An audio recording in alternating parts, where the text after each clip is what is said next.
السلام علیکم۔ اللہ تعالیٰ سب کی بہن بیٹیوں کے نصیب اچھے کرے اور کبھی کسی باپ کو اپنی بیٹی کی وجہ سے پریشانی نہ اٹھانی پڑے، آمین۔ میں دلہن کے روپ میں اپنے شوہر کے ساتھ بیٹھی تھی اور بھاری چادر سے میرا گھونگھٹ نکالا گیا تھا۔ میرے شوہر کی مسکراہٹ اور ان کا سب سے ہنسی مذاق کرنا مجھے صاف نظر آ رہا تھا اور میں دل ہی دل میں بہت خوش تھی۔ میں خوش تھی کہ میرے شوہر نے مجھے پسند کرنے کے بعد مجھ سے شادی کی ہے۔ میں اسی ایمان میں تھی کہ میں اپنے شوہر کی پسند ہوں اور وہ مجھے بے حد خوش رکھیں گے۔ انہوں نے میرا چہرہ نہیں دیکھا تھا کیونکہ میرے سر پر گھونگھٹ تھا اور ہمارے ہاں رواج نہیں تھا کہ گھونگھٹ اتارا جاتا۔ دودھ پلائی کی رسم کے لیے میری بہن جب دودھ لے کر آئی تو میرے شوہر کا موڈ اچانک سے بدل گیا تھا۔ دودھ پلائی کی رسم کے بعد جب وہ چلی گئی تو وہ غصے میں آ گئے اور ایک دم سے اپنی ماں کو بلانے لگے۔ میرا گلا خشک ہو گیا کہ پتہ نہیں کیا بات ہے، کیا میری بہن کی کوئی بات بری لگ گئی یا اس نے کوئی بدتمیزی کر دی۔ میں بار بار یہی سوچ رہی تھی کہ کہیں اس کی کوئی بات بری تو نہیں لگ گئی۔ انہوں نے اپنی ماں کو بلایا اور جب وہ قریب آئیں تو انہیں بازو سے پکڑا اور دور لے گئے اور ان سے باتیں کرنے لگے۔ پہلے جو شخص اتنے اچھے موڈ میں تھا، ہنسی مذاق کر رہا تھا، وہ ایک دم کیسے بدل گیا۔ میری ساس بھی مجھے دور کھڑی پریشان نظر آ رہی تھی۔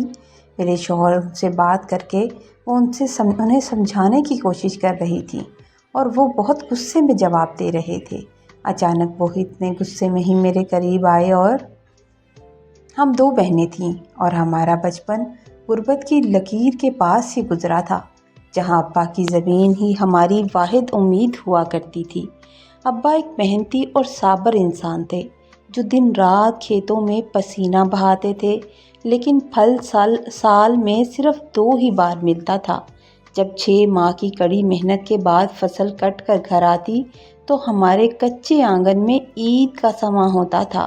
صرف انہی دنوں میں ہمارے گھر کے چولہے پر کچھ خاص اور لذیذ بنتا تھا، ورنہ عام دنوں میں دال روٹی ہی ہمارا کل سرمایہ ہوا کرتی تھی۔ آمدنی کا کوئی ذریعہ نہ ہونے کی وجہ سے ہم نے ہمیشہ سادگی میں زندگی گزاری اور سرکاری اسکولوں سے تعلیم حاصل کی۔ مجھے پڑھنے کا بے حد شوق تھا، اس لیے میں نے نامساعد حالات کے باوجود ہمت نہیں ہاری اور سرکاری تعلیمی اداروں سے بہترین نمبروں میں کامیابی حاصل کی۔ تعلیم مکمل ہونے کے بعد جب میں نے سرکاری کالج میں قدم رکھا تو ابا نے استطاعت سے بڑھ کر میرا ساتھ دیا تھا۔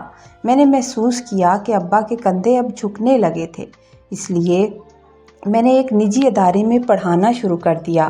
وہاں سے ملنے والے 7,000 روپے میرے لیے کسی بڑی نعمت سے کم نہیں ہوتے تھے، کیونکہ اس رقم سے ہمارے گھر کا راشن سکون سے آ جاتا تھا۔ جلد ہی میری چھوٹی بہن فریال نے بھی اسی اسکول میں ملازمت اختیار کر لی اور یوں ہم دونوں نے مل کر ابا کا بوجھ بانٹنا شروع کر دیا تاکہ ان کی زندگی میں کچھ آسانی پیدا ہو سکے۔ ہم دونوں بہنیں ایک دوسرے کا سہارا بن گئیں اور محنت کو اپنا مقصد بنا لیا۔ ایک دن میری دوست کی شادی کا بلاوا آیا، لیکن ہمارے پاس پہننے کو کوئی ڈھنگ کا لباس نہیں تھا۔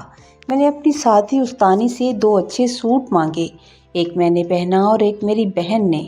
اور سچ تو یہ ہے کہ زندگی میں پہلی بار ہم نے خود کو اتنا سجا دیکھا تھا۔ اس شادی کی تقریب میں جب منال یعنی اپنی بہن کے ساتھ شریک ہوئی تو ہمیں اندازہ نہیں تھا کہ یہ تقریب ہماری زندگی کا رخ بدل کے رکھ دے گی۔ وہاں ایک معزز خاندان نے ہمیں دیکھا اور انہیں میں پسند آ گئی۔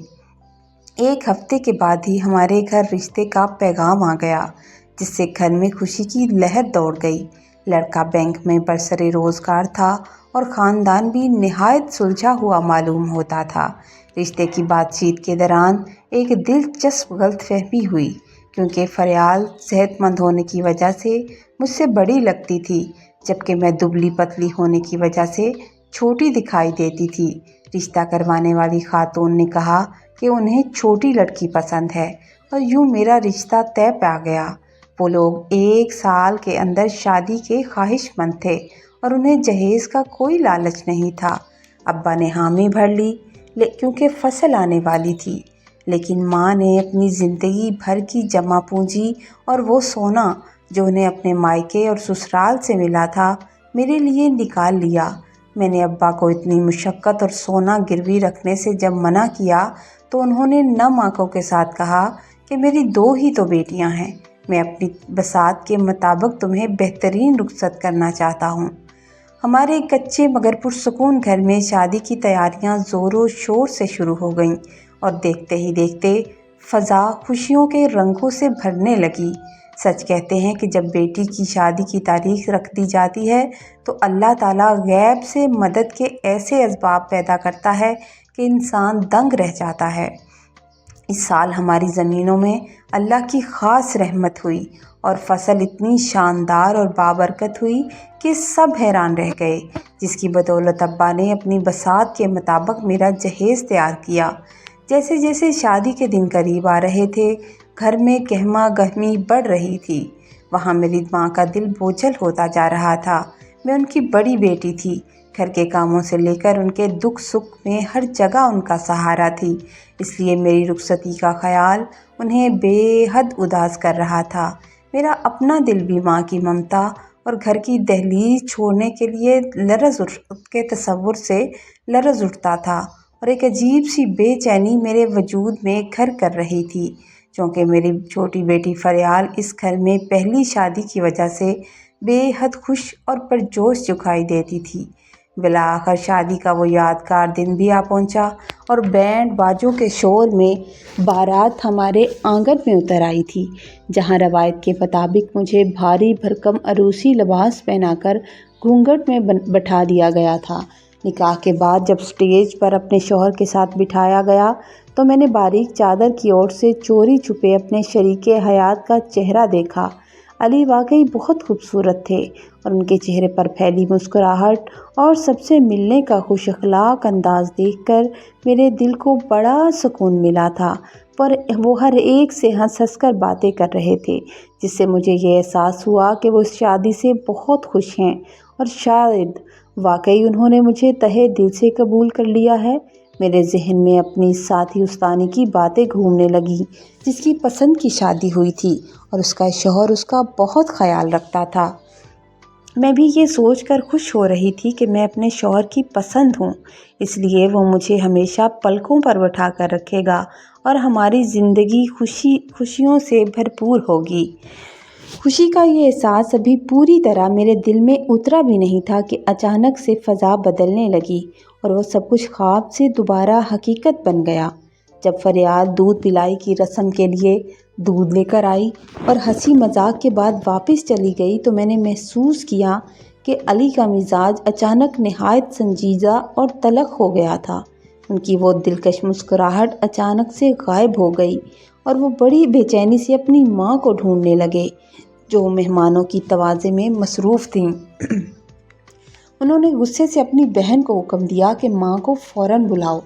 جب ان کی ماں آئی تو علی نے ان کا بازو سختی سے پکڑا اور انہیں مجمع سے دور لے جا کر کچھ کہنے لگے۔ دور سے مجھے ان کی بات تو سنائی نہیں دے رہی تھی، مگر علی کا تلملاتا ہوا چہرہ اور غصے سے بھرا ہوا لہجہ ضرور نظر آ رہا تھا، جبکہ ان کی ماں ہاتھ جوڑ کر ان کی منتیں کرتی دکھائی دے رہی تھی۔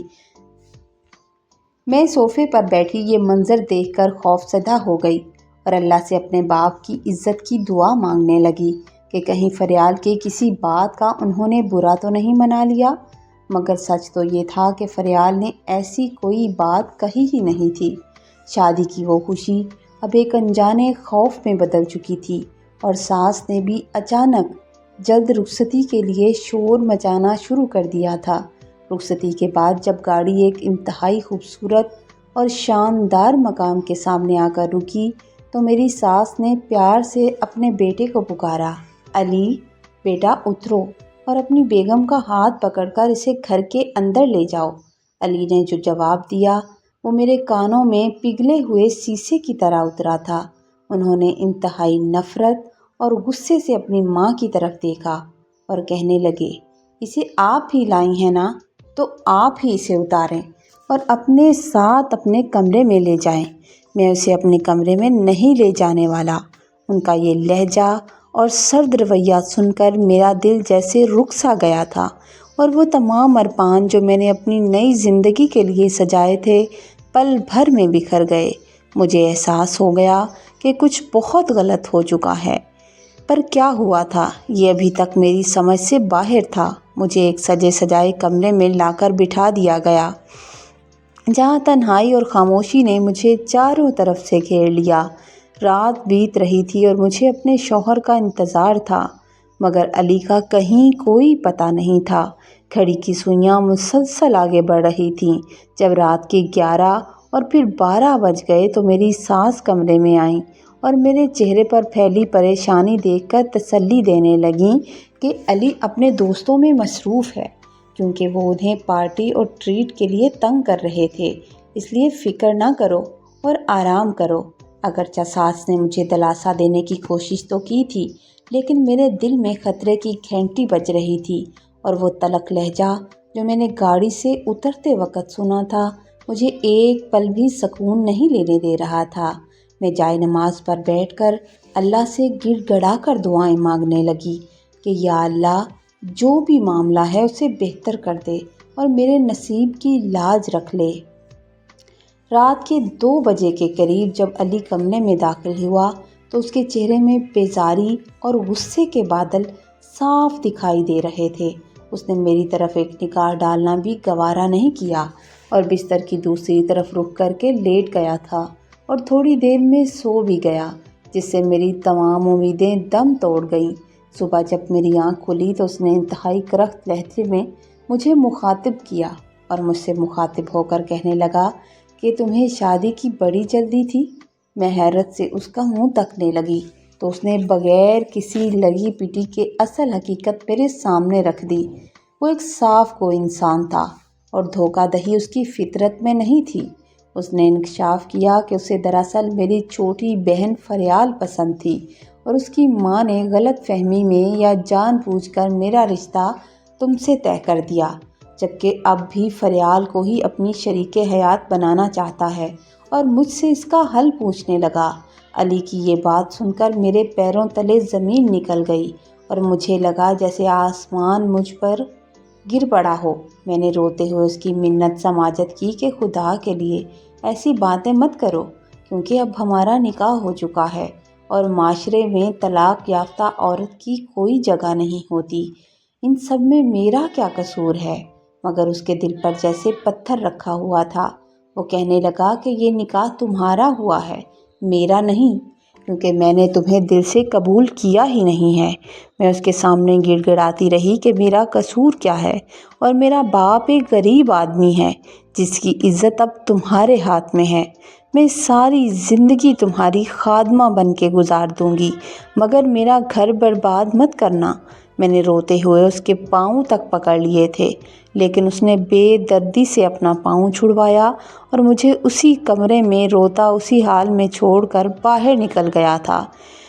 شادی کے اگلے دن روایت کے مطابق ہمیں اپنے مائکے جانا تھا اور وہاں ایک رات قیام کرنا تھا۔ میں جب کمرے میں واپس آئی تو دیکھا علی بڑے چاؤ سے تیار ہو رہا تھا۔ اس نے میرے کہنے سے پہلے ہی کپڑے چینج کر لیے تھے۔ اس کے چہرے پر ایک عجیب سی چمک تھی، مگر جب اس نے مجھ سے بات کی تو میرے رہے سہے ارمان بھی خاک میں مل گئے۔ اس نے بڑے شفقانہ انداز میں کہا تھا، یہ دیکھ کر خوش مت ہونا کہ میں تمہارے ساتھ خوشی سے تمہارے گھر جا رہا ہوں۔ ارے میں تو صرف فریال کو دوبارہ دیکھنے کی تڑپ میں وہاں جا رہا ہوں۔ اس کی یہ بے شرمی اور بے حسی دیکھ کر میں دنگ رہ گئی کہ ایک انسان کتنا سنگ دل ہو سکتا ہے جو اپنی بیوی کے سامنے ہی اس کی بہن کے لیے اپنی محبت کا اظہار کر رہا تھا۔ میرے لیے وہ سفر زندگی کا سب سے مشکل سفر بننے والا تھا، جہاں مجھے اپنے ہی گھر میں ایک تماشا بننا تھا۔ جب ہم میرے میکے پہنچے تو گھر والوں نے ہمارا استقبال اتنی خوشی اور جوش سے کیا کہ میرا کلیجہ منہ کو آنے لگا تھا۔ سب کے چہروں پر مسکراہٹیں تھیں، لیکن میرا دل اندر سے لہولہان تھا، کیونکہ مجھے نظر آ رہا تھا کہ علی کی نظریں مسلسل فریال کا پیچھا کر رہی تھیں۔